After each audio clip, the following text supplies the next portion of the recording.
The gleaming hulls of the galactic research vessel Precise Inquiry hummed with the efficient activity of the ZK Thales scientists. Their translucent blue skin rippled with bioluminescent patterns as they glided between workstations, six-fingered hands manipulating holographic displays with practiced precision. The ship orbited the unassuming blue-green planet designated Sol 3, preparing for the most significant xenological study in the hegemony's 3,000-year scientific history. Commander Dr. Nixval adjusted her ceremonial research collar, the 23 platinum rings signifying her unparalleled achievements in xenobiology. Her large, multifaceted eyes blinked in sequence, right, middle, left, a sign of deep concentration among her species. Specimen acquisition is imminent, announced sub-researcher Kiv, his voice modulating in the precise tonal pattern indicating respect mixed with scientific excitement. The human subject remains unaware of our presence. Excellent, replied Nixval. The High Council's directive is clear. We must understand these humans before they develop beyond their planetary boundaries. Their evolutionary path has been concerning. The ZK Thales had been observing Earth for centuries, cataloging the strange, chaotic development of its dominant species. Humans were an anomaly in the ordered universe, developing technologically at an alarming rate while simultaneously engaging in behaviors that defied logical progression. The hegemony needed answers. Subject located, Kiv reported, his skin flashing pale yellow with anticipation. Implementing extraction protocol. Below, on the outskirts of a small human settlement called Millerville, Dave Henderson was having a particularly unexceptional Tuesday evening. At 32, with a failed startup behind him and a dead-end job at the local electronics store ahead of him, Dave was lying on his second-hand couch, balancing a bowl of microwave nachos on his stomach while scrolling mindlessly through his phone. He didn't notice the faint shimmer in the air above his coffee table. He didn't see the microscopic particles that filtered down through his ceiling, analyzing his DNA and biochemistry. And he certainly didn't feel the specialized tractor beam that enveloped his body in a protective cocoon before gently, molecule by molecule, disassembling and reassembling him aboard the Precise Inquiry. Dave's first indication that something unusual was happening came when his nacho bowl suddenly passed through his apparently no longer solid stomach and landed on his couch. His second indication was the bright, sterile laboratory that materialized around him, populated by tall, slender blue creatures with too many eyes and fingers. Wholly sure, Dave began, before a gentle feel dampened his vocal abilities. Language modification system engaged, announced an unseen ZK Thales technician. Translating subject vocalizations through the cultural appropriateness filter. Nixval approached the containment field, her movements precise and measured. Human subject, you have been selected for the advancement of galactic knowledge. Be honored. Your species has drawn the attention of the hegemony's scientific council. Dave blinked rapidly, looking down at his faded Star Wars t-shirt and plaid pajama bottoms. Of all the days to be abducted by aliens, it had to be laundry day. Could I maybe have put on pants first? Dave asked, his voice emerging from a translator as formal, stilted ZK Thales speech patterns.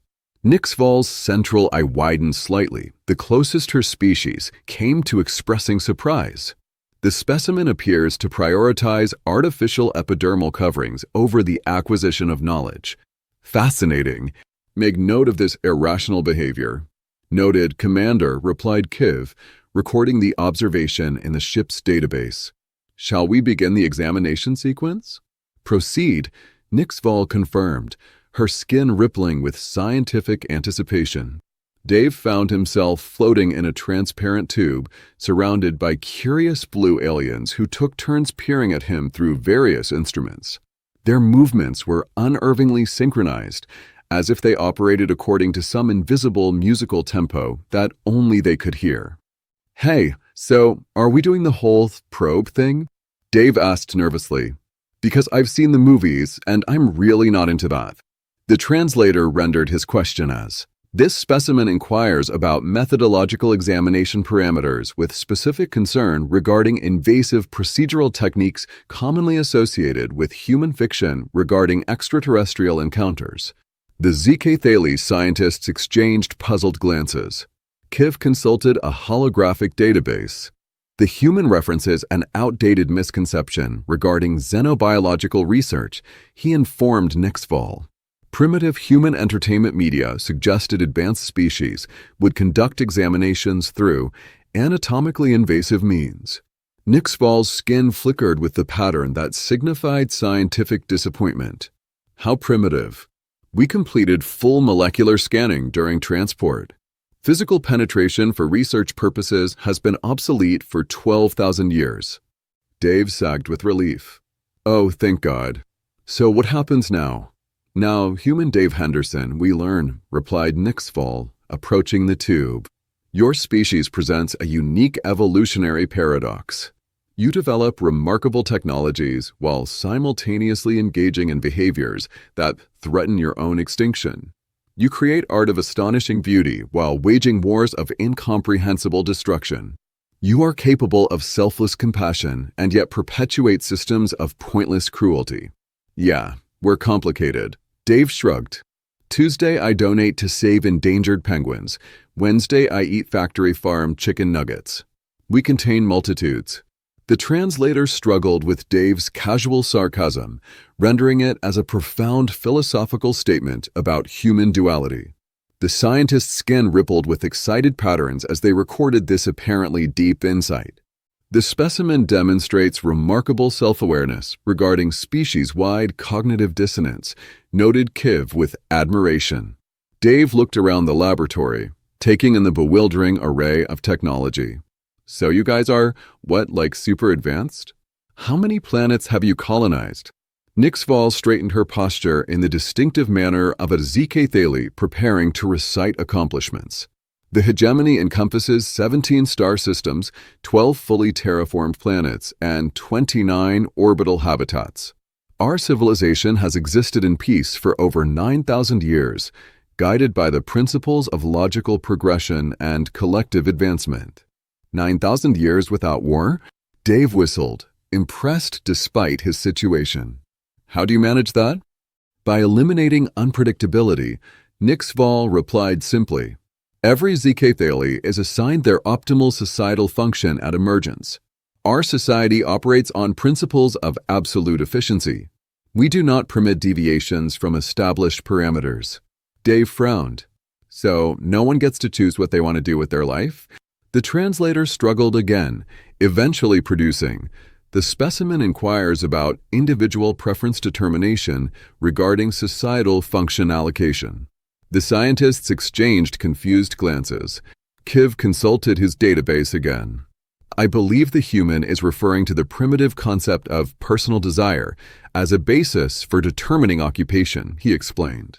Historical records indicate pre-optimization ZK Thale occasionally expressed similar dysfunctional thinking. Nixval's skin displayed the pattern indicating patient explanation to a lesser intellect. Human Dave, efficiency cannot coexist with unpredictability. Each ZK Thale's genetic and neural patterns are analyzed to determine their optimal function.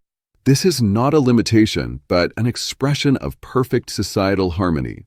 Hours into his visit, Dave found himself seated in what appeared to be a conference room, though the chairs were designed for beings with significantly different anatomical configurations. Around a crescent-shaped table, 7 senior ZK Thale scientists studied him with unnerving intensity.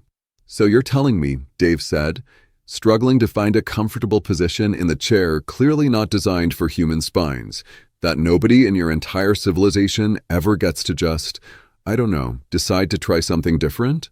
What if a scientist secretly wants to be a poet? The translator conveyed his question, causing visible ripples of distress to course through the scientist's translucent skin. The very question reveals the chaotic nature of human thought, declared first analyst Zur, the oldest of the scientists. Why would an optimized being want to perform a function for which they are not optimized? It is like asking why a propulsion engine would want to be a food synthesizer. Dave scratched his head. But don't you ever get bored? 9,000 years doing the exact same thing sounds pretty miserable to me. The translator struggled with the concept of bored, eventually rendering it as experiencing neurological efficiency degradation due to repetitive stimulus patterns.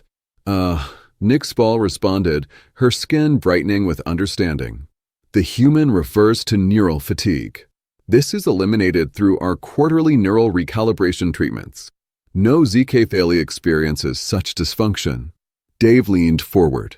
So you, brainwash your people 4 times a year to keep them happy with their assigned lives? The scientists conferred briefly in their native language, a series of melodic tones and bioluminescent patterns. Nick Spall finally responded. Your translator has imperfectly conveyed our process. We simply optimize neural pathways to eliminate inefficient thought patterns. It is a gift, not a restriction. Dave sat back, a small smile forming on his lips. Right. And I bet nobody ever tries to skip these gifts, do they? An uncomfortable silence fell over the room. The scientist's skin patterns became notably subdued. The deviant percentage is within acceptable parameters, Zur finally stated, his tone suggesting this line of questioning was now closed. Let us return to the purpose of this gathering. We wish to understand human unpredictability as a potential evolutionary advantage, despite its obvious inefficiencies. Fine, Dave shrugged, deciding to play along. What do you want to know? Kiv activated a holographic display showing Earth's history. Your species has narrowly avoided self-extinction 17 times in your recorded history. Yet you continue behaviors that logically lead towards such outcomes. This defies evolutionary understanding. Dave laughed. Yeah, we're pretty much the worst. But also maybe the best? We keep messing up and then somehow figuring out last-minute saves. It's kind of our thing. This is precisely the paradox we seek to understand, Nick Spall said. Your species' cognitive architecture appears fundamentally flawed, yet you continue to advance. It defies logical analysis. Dave stretched, growing more comfortable despite the bizarre situation. Maybe that's because logic isn't everything. Some of our best innovations came from people doing completely illogical things. Happy accidents, you know. The scientists exchanged troubled glances. The concept of beneficial outcomes from illogical processes clearly disturbed their worldview. Perhaps a practical demonstration would be instructive, suggested Zur. We have prepared a series of problems for the human to solve. This may illuminate their cognitive processes. Dave stared at the floating 3-dimensional puzzle before him. It resembled a Rubik's Cube, but with shifting, flowing sections that rearranged themselves according to some pattern he couldn't discern. He'd been attempting to solve it for 20 minutes while the scientists observed his every move and brainwave. This is impossible, he finally declared, pushing it away. The patterns keep changing before I can solve anything. The harmonic resonance puzzle is given to ZK Thaler children at their 4th year, Nick Spall informed him. They typically resolve it within 12 minutes by recognizing the underlying mathematical sequence. Dave ran his hands through his hair in frustration. Well, I'm not seeing any mathematical sequence. It just looks random to me. Interesting, noted Kiv, recording Dave's response. The human appears incapable of perceiving 5th-dimensional pattern shifts. Look, Dave said, give me something humans would actually use. This is like asking you to solve a crossword puzzle without knowing English. The scientists conferred briefly. Nick Spall nodded and pressed a control on her wristband. The floating puzzle disappeared, replaced by a holographic representation of a primitive Earth computer. This simulation contains a problem your species frequently encounters, she explained. A computational device infected with what you call malicious software. According to our studies, this often causes significant distress among humans. Dave chuckled. You gave me a computer with a virus? That's more my speed. He reached out, finding that he could interact with the holographic keyboard and screen. After a few minutes of investigation, he frowned. This isn't just a regular virus. The entire operating system has been corrupted at the kernel level. Even the boot sequence is compromised. He looked up at the scientists. Can I try something unconventional? Proceed, Nixval said, her skin displaying intense scientific curiosity. Dave began typing rapidly, implementing a solution that appeared to involve deliberately crashing the system in specific ways. His approach seemed chaotic, even destructive, yet followed some internal logic known only to him. The human is causing additional system failures, Kiv observed with concern. This appears counterproductive. Wait for it, Dave muttered, executing his final command. The simulated computer crashed completely, then rebooted into a minimal recovery mode. Dave quickly used this access to implement a series of workarounds that gradually restored functionality, circumventing the corrupted sections entirely. There, he said triumphantly as the system completed its recovery. Fixed it. The scientists were silent, their skin patterns displaying complex emotions the translator couldn't fully interpret. You deliberately caused a system collapse, Nixval finally said, in order to access recovery parameters that were not intended for user manipulation. Dave shrugged. Sometimes you have to break things a little more to fix them. It's a human specialty, working with broken systems by finding unexpected workarounds. But your solution violated 17 operational protocols, Kiv protested. You exploited system vulnerabilities rather than following correct repair procedures. Yeah, because the correct procedures were compromised, Dave explained. Look, humans are really good at finding backdoors and workarounds. We don't always follow the manual. Sometimes the manual is wrong. The scientists conferred in their native language, their skin patterns showing increasing agitation. Finally, Nixval turned back to Dave. We have one final test, she declared. One that may help us understand the true nature of human unpredictability. Dave found himself in what appeared to be a simulated Earth environment, a small apartment similar to his own, though cleaner and with subtly incorrect details that revealed its alien creation. The furniture was almost right, but the proportions were slightly off. The books on the shelves had titles, but the text inside was meaningless symbols. We have recreated your natural habitat, Nixval's voice announced from hidden speakers. We will now observe your natural behaviors without interference. Dave wandered around the fake apartment, opening drawers and examining the strange approximations of Earth objects. In the kitchen, he found what appeared to be food in the refrigerator, though something about the colors and textures seemed wrong. Is this supposed to be a pizza? He called out, holding up a circular object with red and yellow patches. The nutritional supplement has been molecularly designed to match your dietary requirements, Nixval responded. Please proceed with normal human activities. Dave shrugged and put the pizza back. He continued exploring until he found something interesting, a small metallic cube sitting on the coffee table. It was clearly not an Earth object, with its seamless construction and faintly glowing blue lines tracing geometric patterns across its surface. What's this thing? He asked, picking it up curiously. There was a pause before Nixval responded, her voice containing an unusual note of hesitation. That is, not relevant to your current observation period. Please disregard that object. Dave immediately became more interested. You accidentally left something alien in here, didn't you? He turned the cube over in his hands, feeling its surprising warmth. Is this some kind of ZK technology? Please return the device to its original position, Kiv's voice cut in, sounding distinctly alarmed. It is a sensitive instrument not intended for human interaction. Now I'm definitely curious, Dave murmured, examining the cube more closely. He noticed that the glowing lines shifted slightly when he touched different areas. Acting on instinct, he pressed his thumb against a pattern that seemed to form a natural depression. The cube hummed softly, and the blue lines began pulsing in rhythm. A holographic display emerged from its top surface, showing symbols and diagrams Dave couldn't begin to understand. The human has activated the harmonic resonator, Kiv's voice exclaimed, no longer attempting to maintain scientific detachment. Initiating containment protocols. Harmonic what now? Dave asked, still holding the device as it continued to pulse and hum. The sensation was oddly pleasant, sending a gentle tingling through his fingertips. What does this thing do?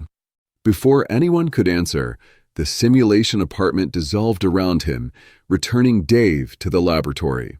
6 ZK Thaley security officers immediately surrounded him, their usual blue coloration now pulsing with angry red patterns. Each held what was unmistakably a weapon, pointed directly at him. "Relinquish the resonator immediately," commanded the lead security officer, his translator rendering his voice in harsh, clipped tones. Dave carefully set the cube down on the nearest surface. "Easy there. No need to get shooty. I was just curious."